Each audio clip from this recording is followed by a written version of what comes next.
Bien-aimés de Dieu,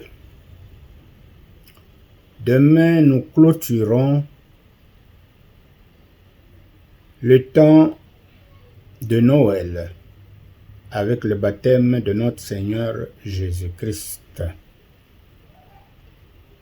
À partir de lundi 13 janvier 2025, nous entrerons dans la première partie du temps ordinaire.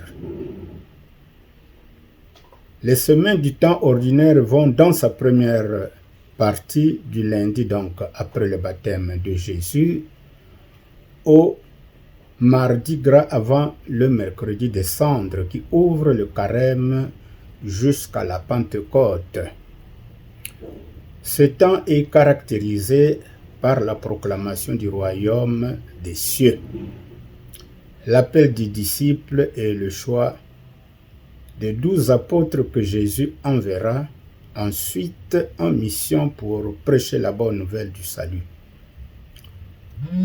C'est là le premier test pratique des apôtres qui, avant la mise en route, ont reçu du Seigneur le pouvoir de chasser les démons, de guérir les malades et de ressusciter les morts.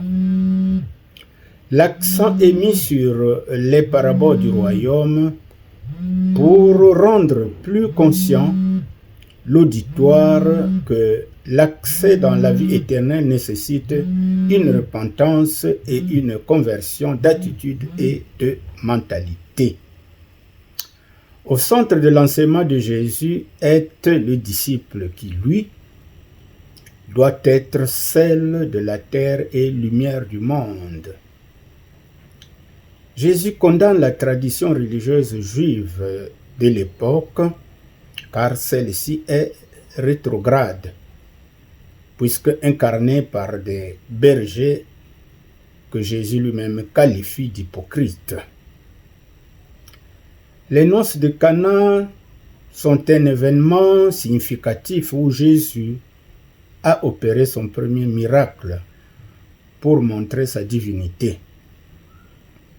Notons que dans cette première partie du temps ordinaire, l'enseignement de Jésus emprunte plusieurs axes, dont la mise en garde de ses disciples contre les faux enseignants ou faux docteurs, le renoncement de soi-même pour suivre Jésus et la pratique de la piété sans hypocrisie.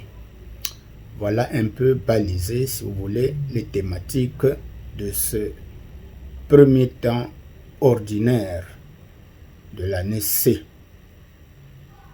Au fur et à mesure que nous aurons à méditer particulièrement les textes de l'Évangile, vous vous rendrez compte que c'est bien ces sujets qui seront développés. Et donc, soyez assidus à la méditation et au partage quotidien. Merci d'être avec nous. Merci de partager ce que le Seigneur nous met à cœur et surtout d'approfondir la méditation pour notre formation personnelle, pour que nous soyons des chrétiens adultes et que nous marchions à la suite de notre Seigneur Jésus pour la vie éternelle. Amen.